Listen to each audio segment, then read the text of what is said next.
안녕하십니까, 강민구 판사입니다.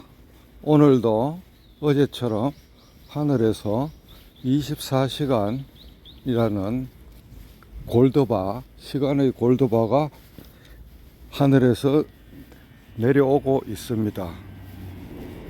어제 오후에 일전에 외부 강연에서 느낀 바가 있는 열정이 있는 분들 세 분이 각자 또 한 분씩 더 대동해서 6분이 배움을 청하러 제 방에 왔습니다.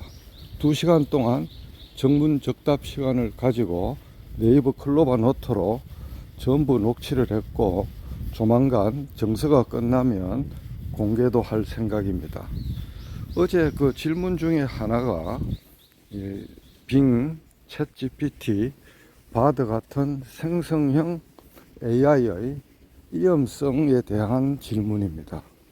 요사이 우리 사회에서 신문과 방송을 통해서 외국의 희귀한 사례를 소개하면서 AI의 두려움, 공포감을 우리 대중에게 전달하고 있습니다. 그런데 이 AI, 생성형 AI의 어떤 거짓말, 환각 현상이라는 것, 이런 것들은 그 시스템이 잘못됐다기보다는 LLM, 거대 라지, 그 거대 언어 모델의 그 당초 설계의 그 구조에 맞게끔 그 시스템이 작동하는 것입니다. 즉, 데이터가 충분하고 정확한 데이터가 있을 때는 그것에 근거한 답변을 생성하지만, 데이터가 없거나 모자랄 때는 확률적으로 질문자가 요구하는 것과 비슷한 것을 자기가 확률적으로 근사값을 만들어내기 때문에, 그게 조금 삐끗하면 특히 수치나 통계나 그와 같은 것은 오류가 나올 수밖에 없는 태생적 한계인데, 그와 같은 환각현상, 거짓 답변을 가지고 다들 놀라거나 이러면 어떻게 AI를 쓸 수 있느냐고 하는 그런 의견까지 나옵니다. 그런데 지금 거대 인터넷 기업에서 작동시키고 있는 AI는 예컨대 원자폭탄 제조법, 사제폭탄 제조법, 이와 같이 테러에 쓰일 수 있는 그런 오도된 잘못된 질문을 하면 답변을 거부하고 있습니다.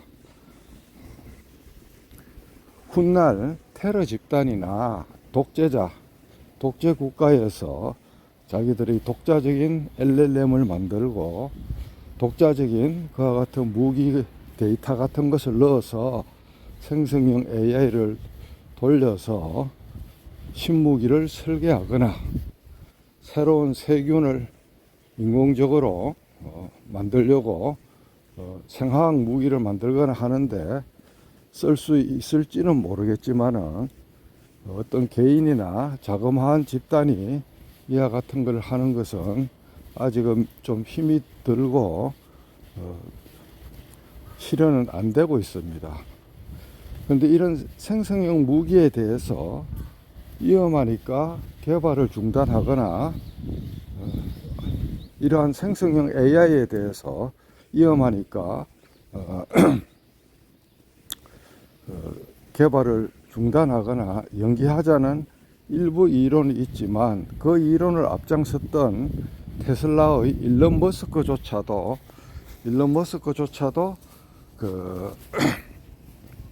자기가 뒤에서 따로 그것을 X.AI를 만들어서 지금 현재 뒤에서, 앞에서는 연기나 중단을 주장하면서 뒤에서 자기 나름대로 그것을 계속해서 개발하고 있습니다. 제가 이러한 막연한 생성형 AI에 대한 공포감을 없애기 위해서 최근에 이렇게 보시면 디지로그 명심보감 30탄 이후에 보면 이와 같이 수많은 그들을 제가 이야기를 해 놓았습니다. 구글 바드 한글 문답으로 하기 예컨대 이제 지금은 저것도 필요 없지만은 한 방에 모든 챗봇 AI 답변 받기, GPT 설명, GPT 시대의 생존 비책, 바드의 진격, 왕초보를 위한 일타 강사, 생성형 AI의 한각 정세, 생성형 AI에서 음성으로 질문하기, AI 삼총사 10분 집중 몰입 일타 강사, 구글 바드의 답변 양식 변화, 이와 같이 시간 나는 대로 제가 영상을 만들었으니까 생성형 AI의 전반적인 것은 저의 디지로그 명심보감을 검색해서 여러분들이 학습하면 됩니다. 다시 오늘 주제로 되돌아가서 생성형 AI에 대한 공포는 사실 너무 과도합니다. 어제 인공지능의 대가인 이경점 박사가 페이스북에 올린 것을 제가 캡처한 게 있는데 그대로 한번 읽어보겠습니다. 인공지능이 인류의 멸종을 가져올 것을 걱정하는 것은 속칭 지구방위대와 지구방위대나 걱정해야 할 일일 텐데요. 더 많은 과학기술과 사회 문제가 있는데 말입니다. 원자폭탄이 위험하니 이미 개발한 몇 나라만 가질게, 인공지능이 위험하니 몇몇 기업만 가질게, 이런 주장과 다름이 없다는 비유법적인 이 박사님의 주장에 대해서 저 역시 100% 동의를 하는 바입니다. 그래서 우리가 이와 같이 과도한 어떤 공포를 가지는 것은 비행기가 위험하니까 비행기를 타지 말자, 자동차가 위험하니까 자동차를 타지 말자 소리랑 별로 다를 바가 없습니다.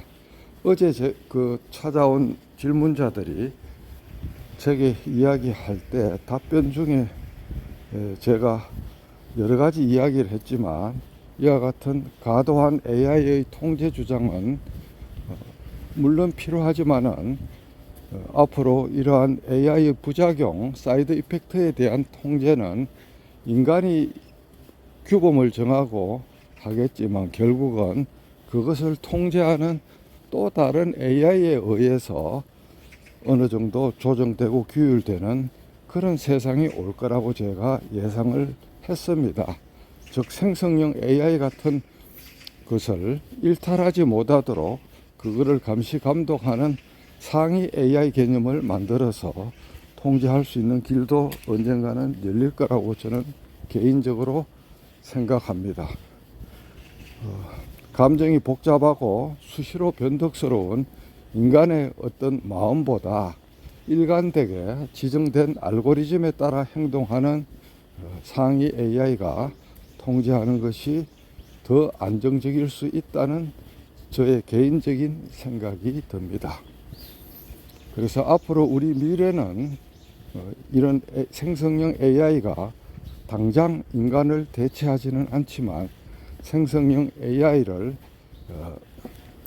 잘 쓰는 사람이 그거를 못 쓰거나 서툴게 쓰는 사람을 당장 대체할 것은 틀림없어 보입니다. 그리고 생성형 AI가 만능의 도깨비가 아니라 지금은 업무에 보조용으로 쓸 수 있는 정도이고 그 생성형 AI의 답변을 진위를 바르게 헤아려서 가릴 수 있는 지혜를 가진 사람이 결국은 승리가 될 것입니다. 과거에 책을 보고 아는 것이 지식이라 그랬지만은 인터넷 시대에 와서는 검색의 힘이다. 검색하는 능력이 힘이라 그랬고 지금은 프롬프트 작성 능력, 즉 생성형 AI의 질문을 어떻게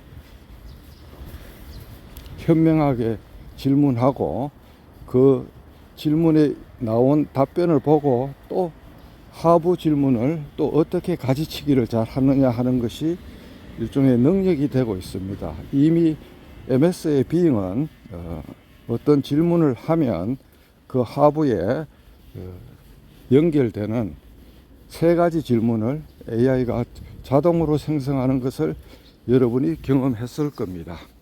지금 예컨대 빙을 해보면 이렇게 해서 빙을 쳐서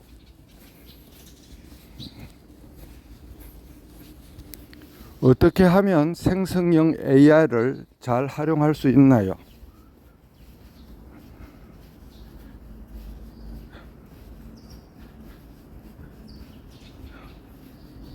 여기서 오탈자가 나와서 손가락으로 쳐보겠습니다. 생성형 AI를 잘 활용하는 비법.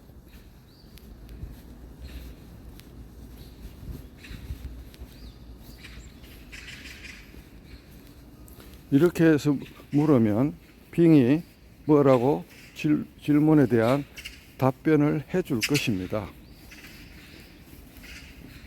지금 시간이 걸리고 있습니다.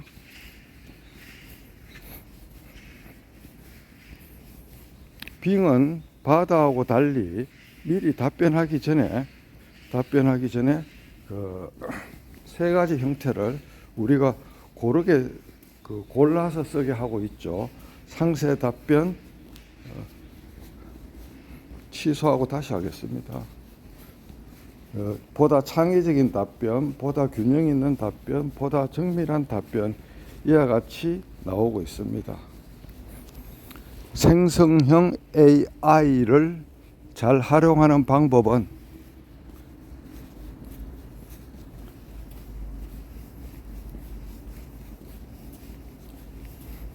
생성형 AI를 잘 활용하는 방법 검색 중.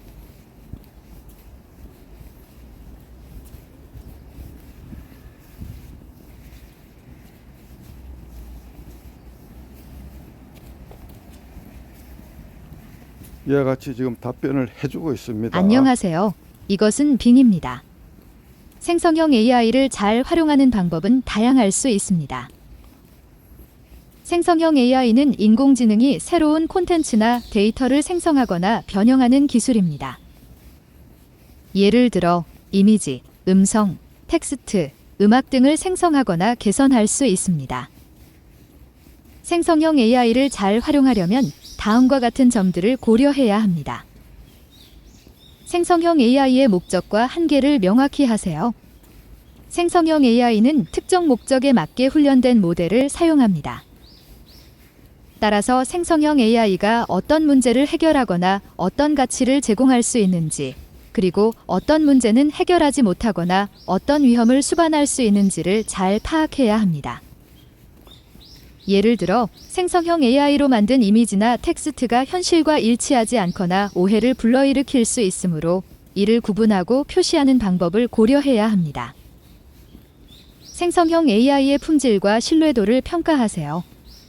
생성형 AI는 학습 데이터와 모델의 품질에 따라 결과물의 품질과 신뢰도가 달라집니다. 따라서 생성형 AI가 사용하는 데이터 예, 여기 보시면 하부 날개 추가 답변으로 AI에 대해서 더 알려주세요. 무엇을 할 수 있나요? 뭐 그런 식으로 자기가 예시를 보여주세요 하고 이와 같이 서버 브랜치로 세 가지를 답변해 주고 있음을 알 수 있습니다. 바드에 가서 보면 바드에 가서 생성형 AI의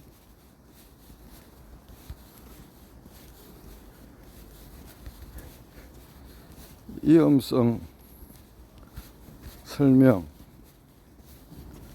이렇게 해서 자기의 어떤 위험성을 설명해 보라 그랬습니다. 그래서 며칠 전까지만 해도 초안이 3개씩 나오다가 이와 같이 답변이 하나로 이렇게 나오고 계속 재생성을 이렇게 할 수 있습니다. 보면 생성형 AI의 위험은 다음과 같다. 잘못된 정보를 퍼뜨릴 수 있다.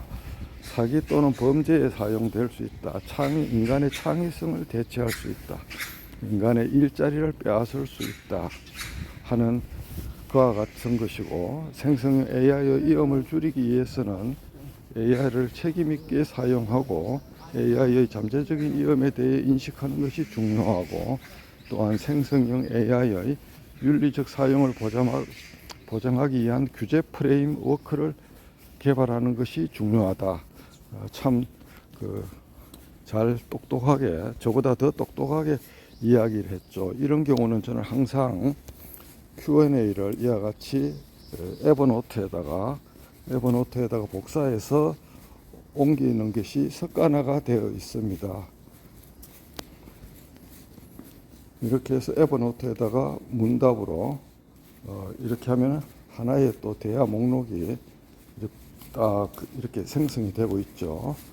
그래서 생성형 AI의 위험성과 공포감에 대해서 이야기하면서 오늘은 그 격까지도 이야기를 했는데 여러분들이 잘 새겨들으면 되겠습니다. 아까 유튜브 스튜디오에서 보면 예상 수익이 US 달러 2.87불, 커피 한 잔도 안 되는 것이 한 달간의 수익입니다. 이거는 무슨 말인가 하면 예전에 짧은 영상 몇 개를 광고 허용으로 했더면은 그게 조금씩 나가서 한 달에 3불도 안 되는 돈이 저한테 들어오고 있으니까 오해하지 마시기 바랍니다. 저는 영리행위를 위해서 이와 같은 유튜브를 하는 것이 아니고 여러 대중을 유익하게 하기 위해서 거의 대부분의 영상이 광고가 없는 영상으로 지금 하고 있다는 것을 알려드리고, 내년에 정년퇴직해서 2월 1일부터 법관신분에서 자유인이 되면 그때부터는 좀 더 자유스럽게 이 영상 작업을 할 수 있을 것을 기대하고, 디지털 상록수, 디지털 격차, 정보 해소 격차에 대한